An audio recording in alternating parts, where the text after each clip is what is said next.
Sa video nga gipadala sa usa ka concerned citizen sa MyTV Cebu, makita ang grabing pagsaba-saba sa mga Children in Conflict with the Law kung CICL.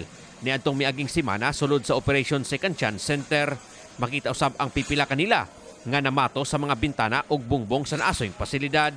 Apan gihulagway sa direktor sa Cebu City Police Office CCPO nga si Police Colonel Ernio Dalugdog nga usa lang ka miscommunication ang nahitabong noise barrage sa mga Children in Conflict with the Law kung CICL. Diya mismo sud sa Cebu City Operation Second Chance Center. Pagpasabot ni Dalugdog nga gibuhat lang to sa mga CICL.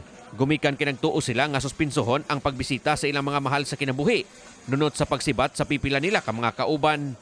Apan nahunong ra usab kini dayon dihang gipasabot nga walay kamatuoran ang ilang pagtuo. In fact, nami proposal na ang PNP na po i-introduce na kanang kuan ba kanang wellness program didto kay isa sa ilahang kuan magud na dapat dili daw makita ang PNP.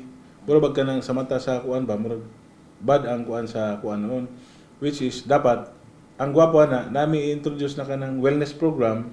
Magpadala mi dito mag-zumba ba kauban or nay mga sports activity kauban ng PNP para sila mahangop sa mga ato ang mga kapulisan. Dili kay kanang murag sa ilahang mga mata murag kalaban nila ang pulis kay may nagdakop sila. Dapat nagi tay mga ingana nga programa para magiging ano sila makabalo na sila or masuta nila og unsa ang atong kapulisan.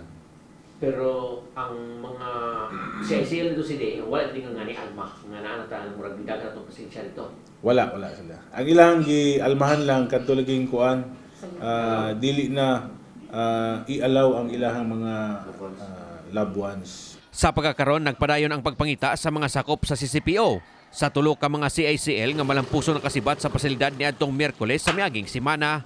Gibutyag ni Dalugdog nga ang maong mga CICL nag-edad na og 18 anyo sa pagkaron o nagatubang og kasong may kalambigitan sa illegal nga drugas o attempted homicide. Nang hinaot si Dalugdog nga unta iuli sa pasilidad ang maong mga CICL sa ilang mga ginikanan o kaila. Posible no? Basig ka nang nani sila yung mga dating kauban nga kanang dire lang gihapon sa Cebu City nga posible mao ni ilahang gi-stayhan karon panahon na. Sa katong mga nitago ani nila civil, posible ba makatubang sila og reklamo pod?